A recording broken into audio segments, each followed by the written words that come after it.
Hello everyone, welcome to my channel. My name is Louisa and I am sharing with you insights about mental health and spirituality, and sometimes some completely random topics about the state of the earth and what's happening on our planet.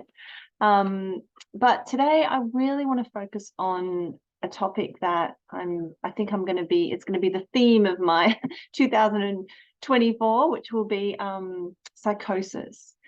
So as some of you know who've been following me, that I went through a major psychotic break in 2010 and many psychoses subsequently. I guess, the experience, like everything, is on a kind of a spectrum. There have been times when I felt a bit psychotic, other times when I've been extremely unwell. And all sorts of things in between. So, I've reflected a lot on it. And in fact, one of my earliest videos was psychosis as a spiritual phenomenon, which I'll link below if you're interested in watching that. It's a good 5 or 6 years old now, but it talks about my personal experience of going through that and how I intuitively knew that it had potential to be a spiritual emergence or a break, some kind of a breakthrough. Several years later, I still maintain that position, although, I understand that it's different for everybody. And the phenomenon of psychosis is difficult to even define in the beginning. Words are often tricky to define and work with. I've been reading a lot lately just on the subject. I've got a lot of thoughts on the subject myself, but I think it does help with something like this, especially in the field of mental health, to just refer to other thinkers. So I'm actually putting together a bit more of a referenced mini course on the history of psychosis and the different explanations for it, and thoughts and authors and people who've done a lot of work in this field. So that'll be something that I'll do a PowerPoint presentation on. And if you're interested in that, it's probably best to sign up on my newsletter just below. Again, I'll put the link below, so that you get the information when it comes through and you can actually register for it, because I might put it in the back end of my website as a kind of an offering. It'll be free. I'm pretty sure it'll be free, but yeah, I just would prefer if you could register to make sure that you get it. So yeah, that's going to be something coming up. I'm just currently finishing off my books and wading through all that material at the moment. But this video is more of just a general chat about the phenomenon of psychosis and, most importantly, the potential for healing. Another announcement that I want to make just quickly before I start the content is that I'm running a Respite. So if you're watching this in the early parts of 2024, I'll be running a Respite in March the 7th to 11th, on the Sunshine Coast in Australia, in a beautiful rainforest. We're going into the forest, and I'm just taking 4 people with me, and I've got a couple of beautiful fellow travelers, facilitators who also have lived experience of psychosis. So there'll be 7 of us in total, and we're going to journey together to celebrate how far we've come, to integrate everything that we've learned, and to help us develop our own solid worldview on what psychosis means for us as individuals, because there's an awful lot of explanations that you can choose from and different ways of looking at it, different perspectives. And I never want to impose my perspective on anyone else. I think that's a very violent way of presenting information, and it's a way, frankly, that a lot of the traditional medical model have done for people who've gone through psychosis, this kind of imposing of a worldview, often completely negating the spiritual aspects of psychosis, the religious symbolism or spiritual understanding or insights that come from it, kind of discarding it as incomprehensible and wholly sort of useless and throwing the whole thing out. So that, I think, is a type of cognitive violence that we can commit on each other, and I definitely don't want to be doing that. So whatever I present, it's I try to offer a kind of a smorgasbord of thought so that you can feel into what resonates for you. Yeah, and that's very important to me. So part of the respite will be helping people to develop their own perspective that serves them, a highest perspective that they are able to achieve at that time. Because of course we're always learning and we're always modifying and changing our perspective based on new information, new beliefs. And partly that's what psychosis is for, right? It is a psychic mechanism whereby our unconscious is often fully exposed, right? Whatever was down there in the subconscious that we were holding on to for so long can really come up to the surface for examination, and either you keep it or you don't. So that's another wonderful part of psychosis, and something again that I hope to help people with on the respite. So if you are listening to this in early 2024 and you want to know more, please go to my website, also linked below. Okay, so what I'll say today, just in a kind of a more chatty format, is that yes, I genuinely believe psychosis has huge healing potential. I think it's not a healing path for the faint-hearted, but in saying that, it's not a healing path that people choose, unless perhaps, well, no, not even. I mean, I'm thinking of drug-induced psychosis. People sometimes take substances which induce a psychosis. I had some of those experiences myself early on. I had a really awful time on LSD when I was much younger, which led to a lot of flashbacks. It was quite terrifying. But I still didn't ask for that, right? I don't think anyone asks for the experience of psychosis, consciously ask for it. Because for me, if I was to define psychosis, I would say that it's an expanded state of consciousness, which is operating in the bandwidth of the fear frequency. So that expanded state of consciousness is something that we can experience in a positive way through mystical experiences. Are often expanded states of consciousness where we can really understand that we are connected to the universe. We feel like we can talk to animals and plants and the cosmos or God. And yet at the same time, we can remain perfectly sane, grounded, functioning. We know what's happening. We're not afraid of the experience.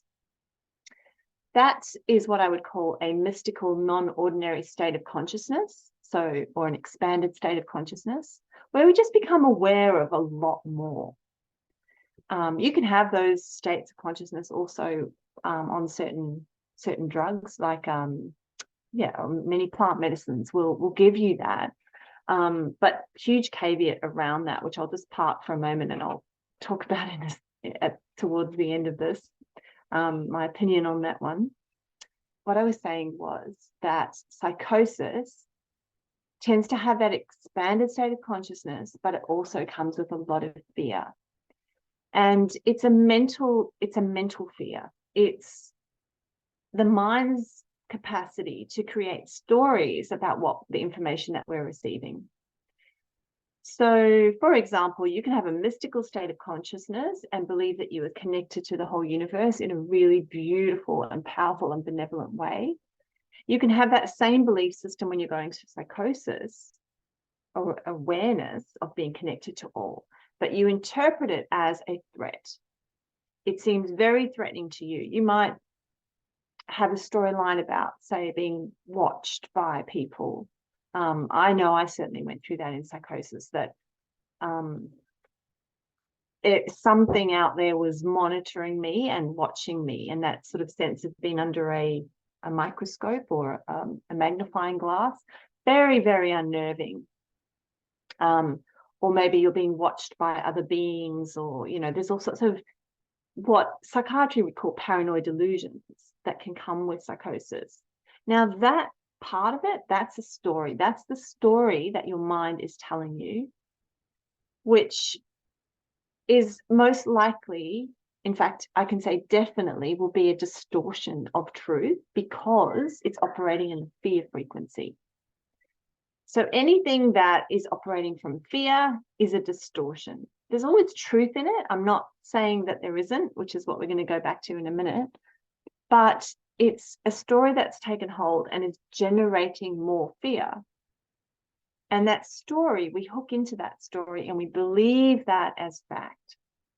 Now, when you're going through psychosis, another hallmark will be that you don't know what to believe. Your belief systems will be disintegrating.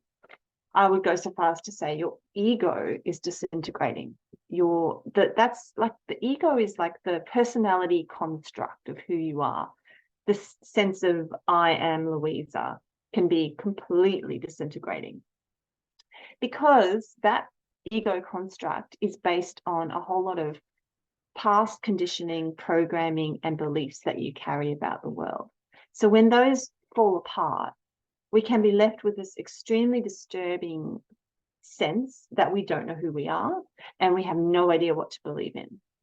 In that vacuum that is created, fear can easily take root. It's a bit like, when you weed a garden and you just leave the earth fallow, there's nothing there, there's no plants, the weeds will pop up, won't they? They'll come up. So it's similarly with thoughts. If you have a lot of fear in your system, if you have had a lot, especially if you had a lot of trauma, I really think there is a big link between traumatic past, especially in childhood, and psychosis, the propensity to go into a psychosis. And the reason is because we may naturally be expanding our consciousness. A lot of people who experience psychosis have spiritual worldviews. They may be on an active path of trying to expand their consciousness. But there's buried trauma there. There's repressed fear and pain and wounding in the body, in the subconscious, that is going to come up as soon as you shine a spotlight on it. Now, the spotlight is that expanded state of awareness. I'll just give you a metaphor here. Imagine a room that represents your mind. And prior to psychosis, you might have had a little torch. That's all you're aware of. That's your egoic understanding, your operating consciousness as you walk through life. Just a little torch, that little bit of light that you're shining around that room. That's all you're aware of. Everything else is dark. Now you have a psychotic break and bam, it's like switching on the light. All of a sudden, you can see everything in your room. Now, if your room is full of painful things, broken things, awful memories, terrible feelings that you've had to repress because at the time you were not able to cope with them, then you're likely going to panic when you see that room. And that's exactly what I did. I panicked. I was hearing very, very negative voices telling me that I was awful, highly critical, highly hostile voices, interspersed, I must say, with beautiful, positive experience as well, a sense of rapture, a sense of being connected. One of my most vivid memories is standing under an umbrella in the rain and really hearing those raindrops on the umbrella and just being like, wow. It's a wow experience, really, that expanded state of consciousness, which is, again, it's so similar to the mystical states of consciousness that a lot of us want, right? If you have a spontaneous peak experience in your life and you feel that sense of oneness, if it's grounded and it's not full of fear, it's actually going to feel really blissful. I personally believe that those states of consciousness are not freaks of nature or adventures in the imagination. I think that's actually our natural state of an ascended human being, by which I mean someone who's able to embody a lot of love and a lot of light in their bodies. So there's no kind of end to that. It's not like, again, it's a spectrum. It's by degrees. We expand into love and light. Light meaning wisdom and information, love being the capacity of your heart to hold compassion and love for all, for yourself and for the world around you. Those things are not spiritual woo-woo. They are grounded experiences when you've learnt to harness their energy. Another difference, I guess you could say, between the mystical states of consciousness is that expanded state of consciousness creates or feeds off the love and the light. So the wisdom will present as incredible insights, revelations, understanding of what you're doing on Earth, what other people are doing on Earth, the course of humanity. I mean, a lot of prophetic information has come from those mystical states of consciousness in the past. Prophet Muhammad and Joan of Arc and many who've come before have been the Buddha, have been in these mystical states and then been able to share the information. But that's operating in a bandwidth of a higher frequency, meaning a more positive frequency. Whereas, like I said, if you turn that light on in your room and there's a lot of fear in there, that's the frequency that you're going to experience that expanded state of consciousness on, is that fear frequency. So I am very hesitant to throw out the baby with the bathwater when it comes to psychosis. I think if someone has naturally stumbled upon that expanded state of consciousness, or perhaps it was drug-induced, there's nonetheless an opportunity to really examine what those beliefs and fear stories are that are coming up for you when you're having that experience, and work out what's true and what's not, what's true for you and what's actually just a story. And there's an extremely simple formula for that, which is that basically anything that's based on fear is not true. The fear stories that play out on our planet, psychosis or not, it doesn't matter. You can be in an ordinary state of consciousness and be playing out a lot of fear stories in your head. All of that is illusory. All of that is a fearful image that is created by your ego in order to ward off threat, in order to defend yourself from reoccurring pains. So the story that, I don't know, people are out to get me, let's say, a fear story, that might stem from, messages that you were given as a child or experiences you've had in the world. But ultimately, it comes back to pain, right? We go through something painful, someone hurts us. That story that people are out to get me lodges somewhere inside you and becomes your reality, right? That's the incredible power of the human consciousness, is that we actually create our reality from these core beliefs. So if they're in there, they're going to definitely show up when you're in psychosis, which is a good thing, because then we can look at them and we can go, is that true or not? So psychosis can be seen as an opportunity to really clean up that room that I was talking about before, when the light goes on and you see everything. This is where the healing part comes in. This is where it's so important to have a guide, someone who can really work with you in a way that's not going to feed the fear. Now, unfortunately, when people turn up to the psychiatric system, our modern psychiatric system, they're often treated with, if not fear, there's still a message of what you're going through is an aberration, is a bad thing, is pathological. Okay. Now, I'm not saying that it isn't very, very distressing, and it absolutely is. And often when someone's going through it, the behavior that they're presenting is like, this is illness, right? This looks like illness. We have to treat it. That's the modern way of working with it. But unfortunately, the treatments are quite crude tools, because what they often do is they truncate or they end the psychotic experience, and they don't allow room to integrate it. So the medications that you might get when you're in a psychosis will be the antipsychotic medication, and they're major tranquilizers. They relax everything, they numb things out. And as I've spoken about in previous videos, I'm so sorry about my roosters. I've spoken about, I did use them when I was trying to heal in the early stages of my psychosis. I tried to go unmedicated for about 3 months or so, and I found that I was just unable to ground. I couldn't bring myself back together, and it was getting more and more scary. So those fear stories were really taking hold.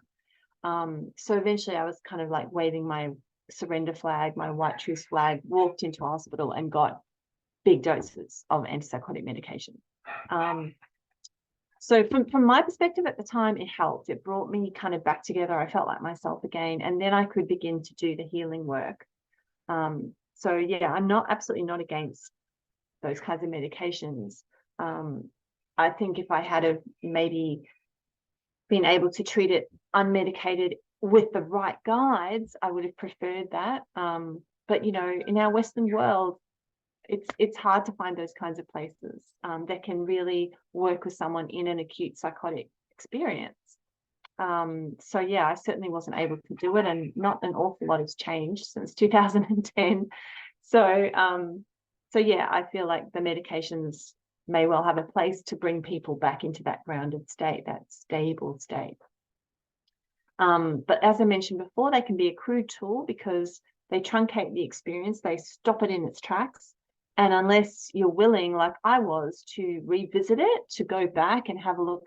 I mean, I made so much art when I was in my psychosis, and then I was able to sort of work through that art with a trauma therapist who helped me discern what was what and where the voices were coming from. Because the voices were one of the main sort of parts of my psychosis. They're not the only part. Just because you hear voices doesn't mean you're psychotic, and just it's vice versa. You know, having a psychosis doesn't mean you'll necessarily hear voices. But yeah, for me, they were. So we worked with those voices, and the outcome was The Little Girl That Nobody Wanted, my book. That was kind of basically written in psychosis. I was in hospital and, you know, couldn't sleep and that kind of thing. So I would just make all these drawings, and I created this picture book of my childhood growing up. It was kind of an analogy or an allegorical tale about where my trauma came from and where my voices came from. So in amongst what looked like kind of madness and my mad art, there were lots of things that actually made sense, especially in hindsight.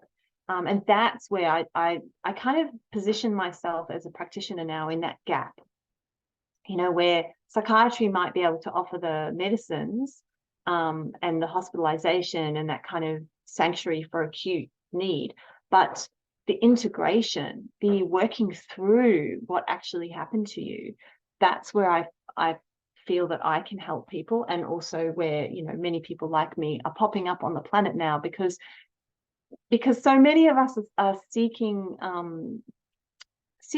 to evolve spiritually, seeking the next version of ourselves. And when I say spiritually, what I mean is we're bringing into balance.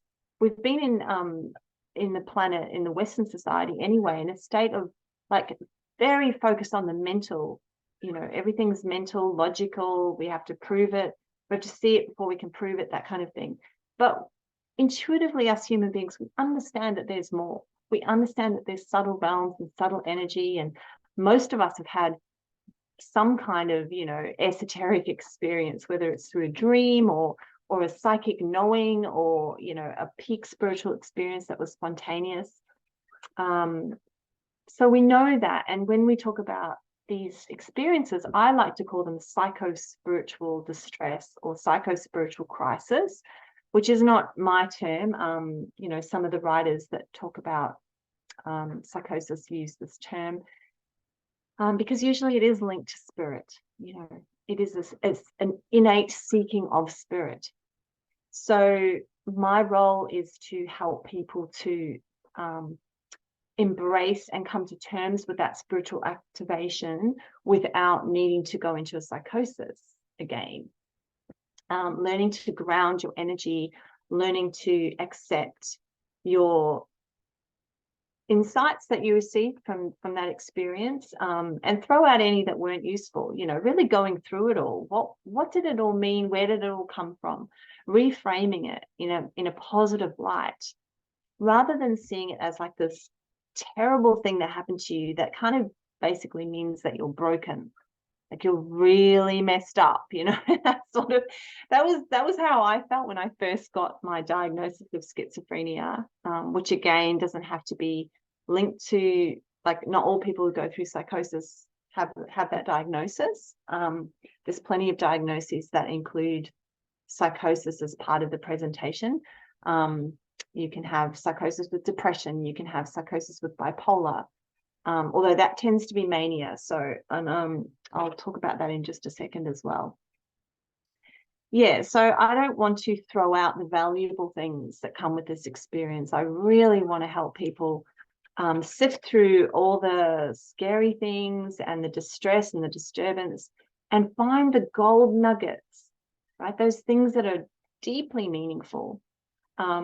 So rather than cutting ourselves off from these experiences, we can actually, hopefully in the future, confidently navigate that realm. So that's certainly what I've been doing, is I've been, since my psychotic experiences, and the last one I had was end of 2018. I've learned now how to manage it, because as a sensitive human being, and I almost guarantee you, anyone who has gone through psychosis is also going to be extremely sensitive to energy, sensitive, empathic, picking up, other people's stuff and their stories and their feelings. And those highly sensitive folks are also more likely to have been wounded in childhood because they were empathic. They took on the family dramas, the family pain, the secrets in the family. They saw things. They were hypersensitive to other people's needs and feelings. So yeah, there's a whole host of reasons why psychosis is linked to sensitivity as well.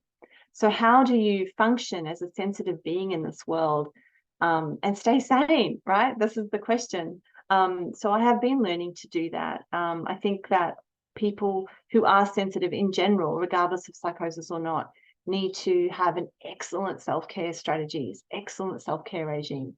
Over the years, I've basically moved my whole life so that I'm surrounded by forest. I have, a lot of grounding activities I can do during the day, like gardening and tending to my very noisy chickens.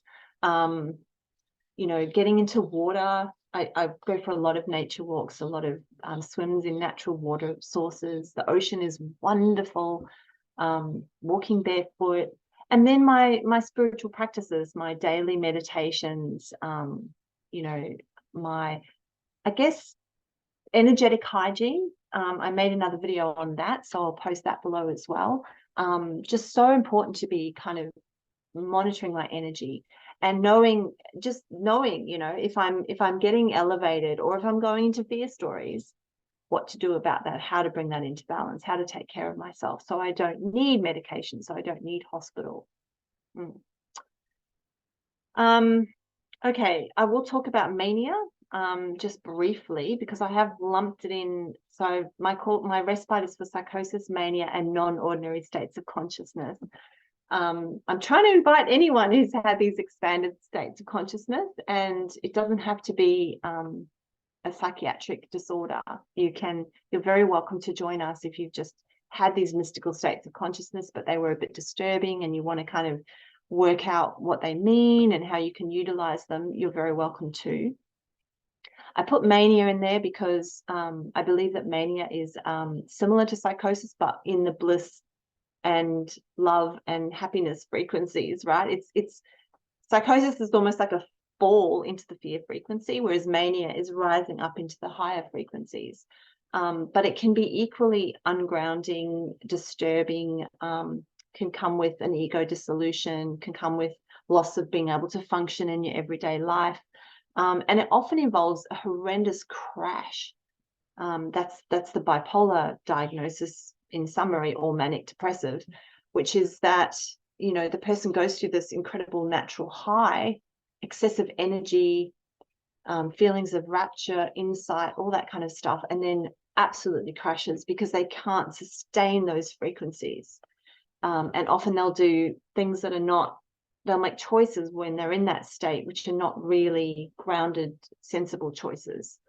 So it's the similar principle to working with psychosis. It's learning how to ground your energy. It's learning how to manage your energetic hygiene.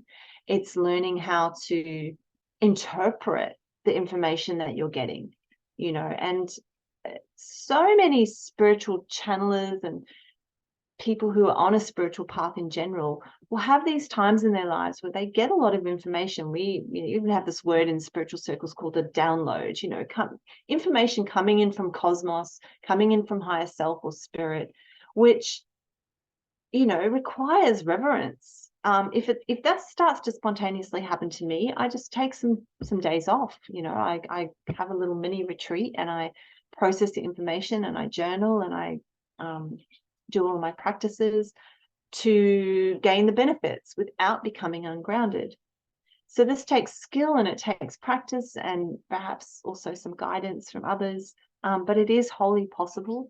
You know, if you're listening and you've experienced psychosis or mania and it's come with a psychiatric diagnosis and this storyline that you are really broken and you have this terrible disorder that is, you know, going to disrupt your life, and is nonsensical, then, you know, I invite you to at least open your mind and your heart to think, well, perhaps this does have a purpose. Perhaps, you know, perhaps everything that happens to us ultimately has a benevolent purpose. It just depends how we view it and what perspective we want to take.